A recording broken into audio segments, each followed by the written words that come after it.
1571년 중국 자금성의 한 어둡고 음습한 방에서 한 여자아이가 마지막 비명을 토해냅니다. 방금 죽은 그녀는 13살 황제의 아이를 임신했다는 이유만으로 낙태약을 강제로 먹었거든요. 같은 시각 금빛 장막 뒤에선 또 다른 소녀가 떨리는 손으로 자신의 배를 움켜잡고 있습니다. 혹시 자기 차례가 올까봐 이곳에선 황제의 아이를 가진다는 건 축복이 아니라 사형선고나 다름없었죠. 명나라 자금성, 겉으로 보면 황금빛 궁전이지만 그 안에서 벌어지는 일은 지옥 그 자체였습니다. 오늘은 여러분께 이 핏빛 궁궐 속에서 살아남아야 했던 여자들의 이야기를 들려드리겠습니다. 명나라 후궁 제도는 황후 한 명 아래 비, 빈, 귀인, 미인, 다붕 등 수십 명이 서열을 이루는 구조였는데 겉으로는 체계적으로 보이지만 실상은 권력 투쟁의 무대였거든요. 이 여자들은 어떻게 궁에 들어왔을까요? 대부분은 가난한 집안에서 팔려왔습니다. 몇 냥의 딸을 넘긴 부모들이 있었고 어떤 아이들은 공료로 강제 징발되어 끌려왔죠. 1570년대만 해도 매년 수백 명의 소녀들이 전국 각지에서 자금성으로 실려왔습니다. 검사는 가혹했습니다. 피부에 흠집이 있거나 치아가 고르지 않으면 바로 돌려보내졌고 발 크기가 기준에 맞지 않으면 그 자리에서 쫓겨났거든요. 명나라는 전족을 하지 않은 여자를 천민 취급했는데 이건 명태조 주원장이 반역자, 장사성의 근거지 백성들을 처벌하면서 여자들에게 전족을 금지시킨 게 계기가 됐죠. 역설적이게도 이 처벌이 전족을 안 한 여자는 죄인의 표식이라는 인식을 만들어냈습니다.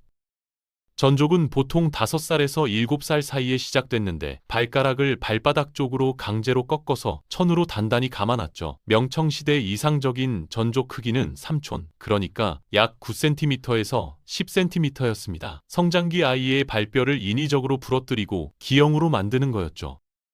고통은 상상을 초월했습니다. 밤마다 아이들은 울부짖었고 며칠간 잠도 못 잤거든요. 뼈가 부러지는 소리, 살이 짓무르는 고통, 염증이 번지는 악취, 이 모든 걸 견뎌내야 했습니다.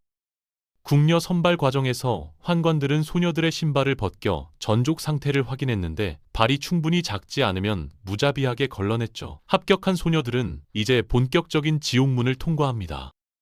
자금성에 들어온 첫날부터 규칙은 분명했습니다. 복종하고 입 다물고 절대 눈에 띄지 마라. 가장 낮은 계급인 다붕은 황제의 침전을 청소하고 차를 올리는 일을 했는데 실수 한 번이면 매질당하거나 굶주림의 처벌을 받았거든요.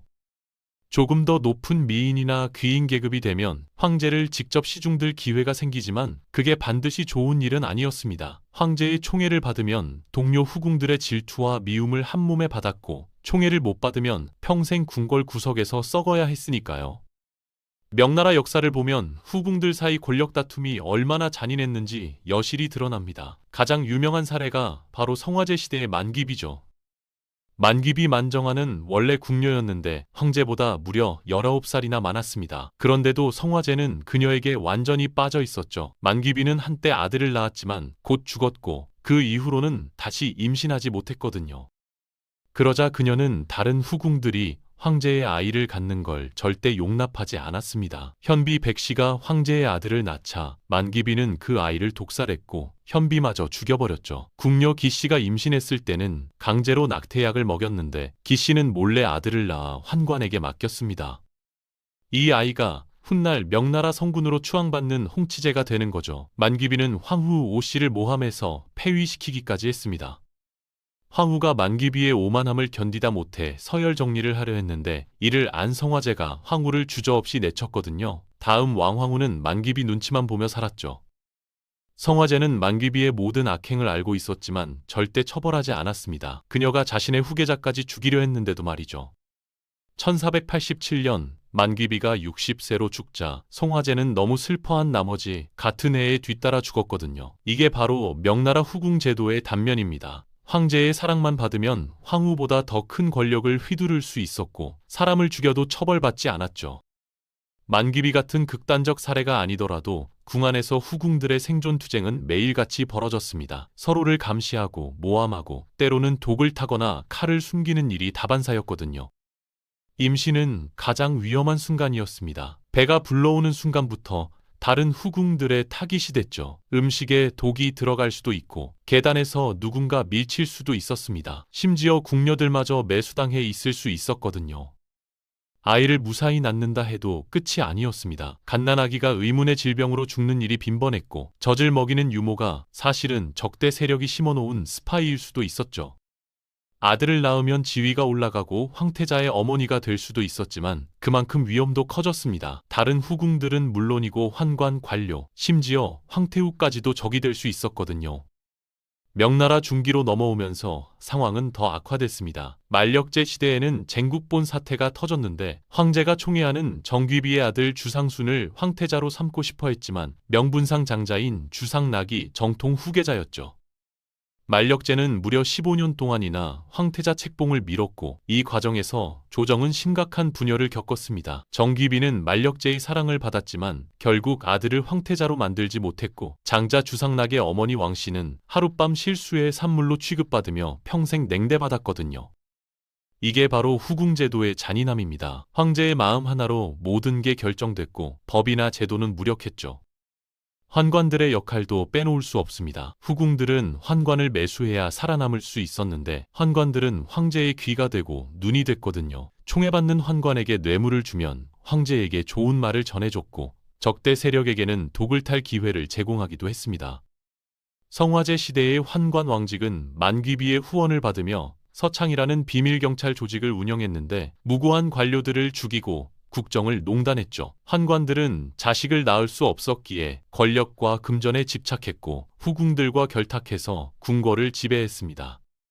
명나라 후궁 제도에서 황후의 지위는 특별했습니다. 황후는 내명부의 최고 책임자로서 궁궐 내 모든 여성을 관리했고 후궁들을 책벌할 권한도 있었거든요. 그러나 실제로는 황제의 총애를 받는 후궁이 황후보다 더 큰 힘을 가진 경우가 많았습니다.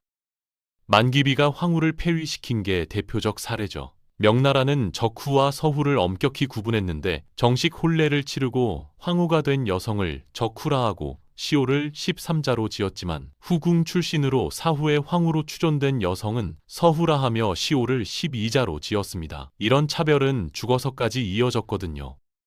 후궁들의 하루는 새벽부터 시작됐습니다. 동이 트기 전에 일어나 세수하고 화장을 한 뒤 황제나 상급 후궁을 시중들 준비를 했죠.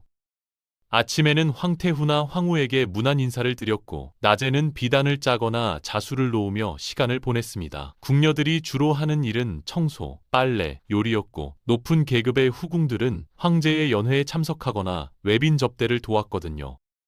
저녁이 되면 가장 긴장되는 시간이 왔습니다. 황제가 누구의 방을 찾을지 결정하는 시간이었죠. 황제가 특정 후궁을 택하면 그녀는 목욕 재개하고 향을 피운 뒤 비단 옷을 입고 황제를 맞았습니다. 승은을 받는 것 자체가 권력 투쟁의 시작이었습니다. 한번 승은을 받았다고 해서 계속 총애받는 건 아니었고 임신을 해야 지위가 올라갈 수 있었거든요. 하지만 임신은 곧 표적이 된다는 뜻이었죠. 다른 후궁들은 임신한 여성을 제거하려 온갖 수단을 동원했고 궁녀들을 매수해 음식에 약을 타거나 은밀히 낙태를 유도했습니다. 실제로 명나라 기록을 보면 후궁들의 유산율이 비정상적으로 높았는데 자연사가 아니라 인위적 개입 때문이었죠. 아이를 낳아도 안심할 수 없었습니다. 갓난아기를 돌보는 유모나 시녀들이 적대 세력과 연결돼 있을 수 있었고 젖에 독을 타거나 아이를 질식시키는 일도 벌어졌거든요. 숙청도 정기적으로 일어났습니다. 명나라 황제가 바뀔 때마다 선왕의 후궁들 중 상당수가 궁에서 쫓겨나거나 처형됐죠. 특히 황태자와 대립했던 후궁이나 패출된 황후의 측근들은 새 황제가 즉위하자마자 숙청당했습니다. 역병이 돌거나 흉년이 들면 후궁 수를 줄인다는 명목으로 대규모 추방이 이뤄졌고 이때 수백 명이 궁 밖으로 쫓겨나 굶어 죽거나 자살했거든요. 1520년대 정덕제가 죽고 가정제가 즉위했을 때도 대숙청이 있었는데 선왕의 후궁 중 70% 이상이 궁에서 내쳐졌습니다. 이들은 어디로 갔을까요? 대부분은 폐사지나 궁궐 외곽 별장에 유폐됐고 평생 수절하며 살다 죽었죠. 명나라 후궁 제도의 가장 큰 문제는 제도적 불안정성이었습니다. 법으로 정해진 규칙보다 황제의 변덕이 우선했고 총애받는 후궁이 법 위에 군림했거든요. 만귀비가 황태자까지 죽이려 했는데도 처벌받지 않은 게 대표적이죠. 정귀비는 황제의 사랑을 받았지만 결국 자기 아들을 황태자로 만들지 못했고, 반대로 왕씨는 황제에게 사랑받지 못했지만 아들이 황제가 됐습니다. 이런 불확실성이 후궁들을 더욱 잔인하게 만들었죠. 확실한 건 아무것도 없었고 오직 생존만이 목표였으니까요. 명나라 말기로 갈수록 궁궐 분위기는 더 삭막해졌습니다. 천계제 시대에는 환관 위충현이 권력을 장악했는데 후궁들은 위충현에게 뇌물을 바치지 않으면 살아남을 수 없었거든요. 위충현은 자신을 9,900세라 칭했는데 황제인 만세보다 조금 낮지만 모든 사람보다 높다는 뜻이었죠. 후궁들은 위충현의 눈치를 보며 살았고 그가 지목하는 사람은 황족이든 후궁이든 가차없이 숙청당했습니다. 천계제 본인은 목공예에만 빠져 있었고 정치는 위충현에게 맡겼는데 이 시기 수십 명의 후궁이 의문사로 죽었거든요. 숭정제가 즉위하면서 위충현을 처형하고 개혁을 시도했지만 이미 늦었습니다. 명나라는 내부 부패와 외부 침략으로 무너져가고 있었고 1644년 이자성의 반란군이 베이징을 함락했죠. 숭정제는 자살했고 후궁들은 뿔뿔이 흩어졌습니다. 일부는 반란군에게 잡혀 끌려갔고 일부는 스스로 목숨을 끊었거든요. 청나라가 베이징을 점령했을 때 명나라 궁궐에 남아있던 후궁들은 모두 청군에게 사로잡혔습니다. 청나라는 이들을 노비로 삼거나 만주 귀족들에게 나눠줬죠. 이렇게 명나라 후궁제도는 피로 시작해서 피로 끝났습니다. 그렇다면 이 여자들은 정말 아무런 선택권도 없었을까요? 극소수지만 자기 운명을 개척한 후궁들도 있었습니다. 홍치제의 어머니 기씨는 아들을 궁 밖으로 빼돌려 만기비의 소나기에서 지켜냈고 덕분에 아들이 황제가 됐죠. 비록 본인은 만기비에게 독살당했지만 사후에 효목순왕후로 추존됐고 아들 홍치제는 명나라 중흥기를 이끈 성군이 됐습니다. 어떤 후궁들은 환관이나 궁녀들과 연대해서 서로를 지켰고 권력투쟁에서 한 발 물러나 조용히 살다 천수를 누리기도 했거든요. 하지만 이런 사례는 극히 드물었고 대부분의 후궁들은 젊어서 죽거나 평생 궁궐 구석에서 썩어야 했습니다. 명나라 후궁 제도를 보면 한 가지 질문이 떠오릅니다. 왜 이런 잔인한 시스템이 300년 가까이 유지됐을까요? 답은 간단합니다. 황제의 후계자를 확보하기 위해서였죠. 황후 한 명으로는 대를 이을 아들을 낳기 어려웠고 유아 사망률도 높았기 때문에 여러 후궁을 두는 게 합리적이라고 생각했거든요. 하지만 실제로는 이 제도가 궁궐을 권력투쟁의 무대로 만들었고 수많은 여성을 희생시켰습니다. 아이러니하게도 명나라 멸망의 원인 중 하나가 바로 후궁 제도였죠. 황제들이 후궁 관리와 권력 투쟁에 정신이 팔려 국정을 소홀히 했고 환관들이 후궁과 결탁해서 권력을 농단했으니까요. 청나라도 명나라 후궁 제도를 그대로 받아들였지만 몇 가지 개선책을 도입했습니다. 후궁의 수를 제한했고 환관의 권력을 약화시켰으며 황후와 후궁 간 위계 질서를 더 명확히 했죠. 그러나 본질은 변하지 않았습니다. 여전히 여자들은 황제의 총애를 받기 위해 경쟁했고 서로를 제거하려 했으며 아들을 낳아야 지위가 올라갔거든요. 청나라 후기에 가서야 서태후 같은 강력한 여성이 등장해서 후궁이 아닌 섭정으로서 권력을 장악했지만 그녀도 결국은 후궁 제도의 산물이었습니다. 현대 중국에서 후궁 제도를 돌아보면 복잡한 감정이 듭니다. 한편으로는 역사의 일부로 받아들이지만 다른 한편으로는 여성 인권 유린의 상징으로 비판하죠. 중국 드라마나 소설에서 후궁 이야기가 인기 있는 이유도 바로 이 복잡성 때문입니다.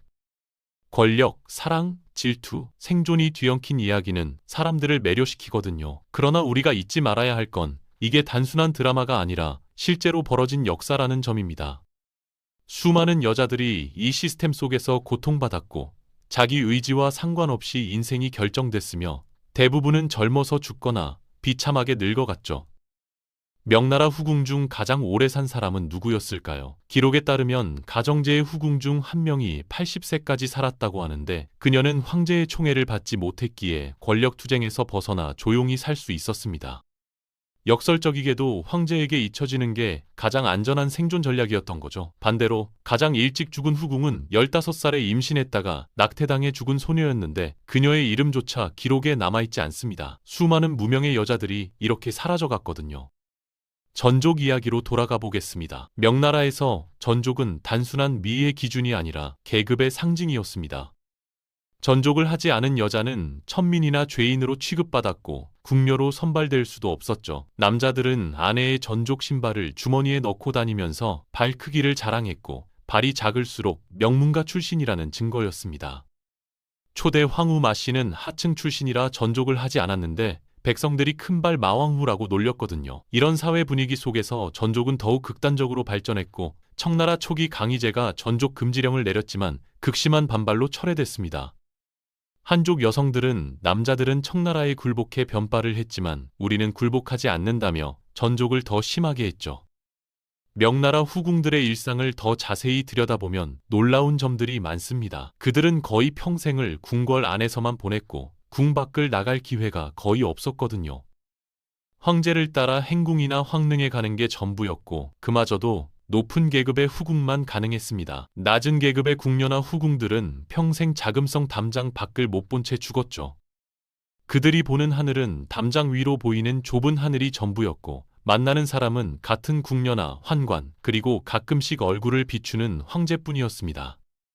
음식도 엄격히 통제됐습니다. 후궁들은 궁중 주방에서 만든 음식만 먹을 수 있었고 외부에서 들어오는 음식은 철저히 검사받았거든요. 그럼에도 독살 사건이 끊이지 않았던 건 내부자가 음식에 독을 타는 경우가 많았기 때문이죠. 어떤 후궁은 은으로 만든 젓가락을 사용했는데 은이 독에 반응해서 색이 변한다고 믿었습니다.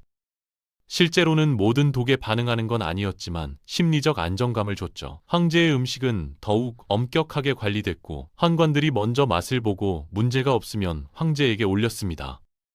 후궁들 사이에는 은밀한 네트워크도 형성됐습니다. 같은 고향 출신끼리 뭉치거나 입궁한 시기가 비슷한 사람끼리 연대했죠.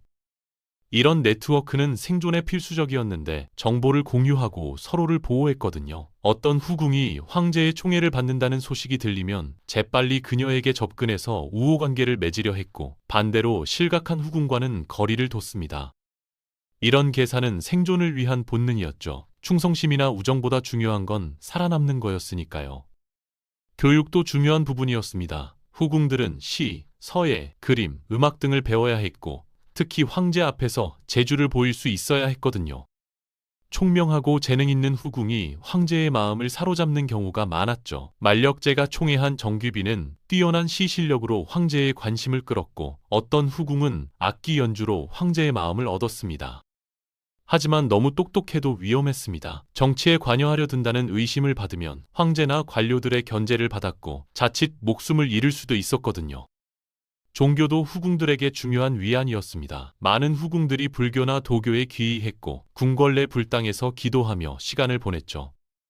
어떤 후궁들은 승려나 도사를 궁으로 불러들여 법문을 듣거나 점을 쳤는데 이게 때로는 정치적 도구로 이용되기도 했습니다. 성화제 시대에 도술사들이 고위 관직을 받은 것도 후궁들의 영향력 때문이었거든요.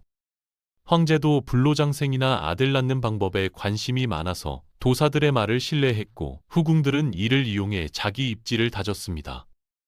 명나라가 멸망하고 청나라가 들어섰을 때 남은 후궁들의 운명은 비참했습니다. 청군은 명나라 궁궐을 점령하고 후궁들을 모두 사로잡았는데 젊고 아름다운 여성들은 만주 귀족들에게 나눠졌고 나머지는 노비가 됐죠.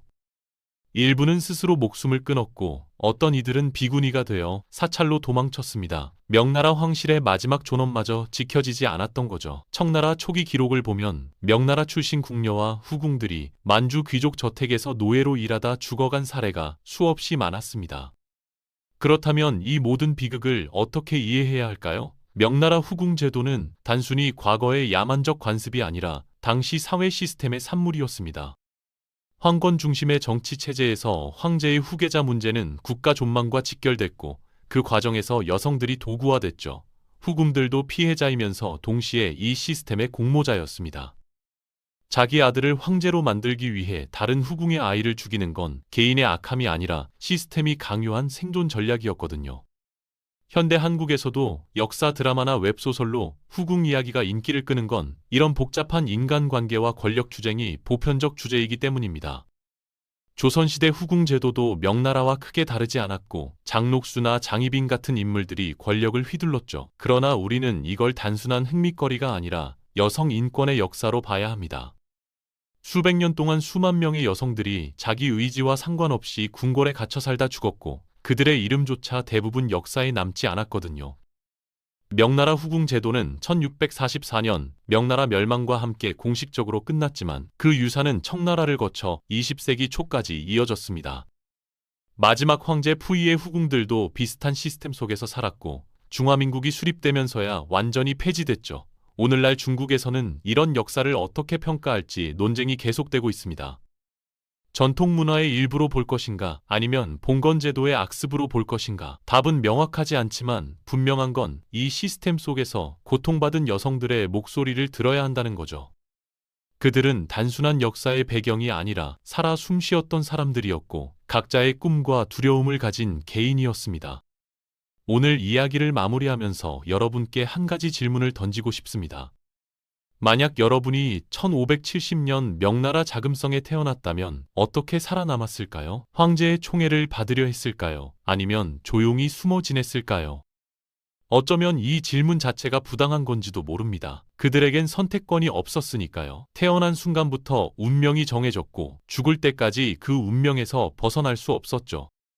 우리가 할 수 있는 건 그들의 이야기를 기억하고 다시는 이런 비극이 반복되지 않도록 하는 것뿐입니다. 명나라 후궁들의 삶은 화려한 비단 뒤에 숨겨진 피와 눈물의 역사였고 그 역사는 지금도 우리에게 인권과 존엄의 의미를 묻고 있습니다. 오늘 영상이 여러분에게 새로운 시선이 되었으면 좋겠습니다. 생각은 댓글로 자유롭게 남겨주세요. 도움이 되셨다면 좋아요와 구독 부탁드리고 끝까지 시청해주셔서 감사합니다. 다음 시간에도 또 다른 이야기로 찾아뵙겠습니다.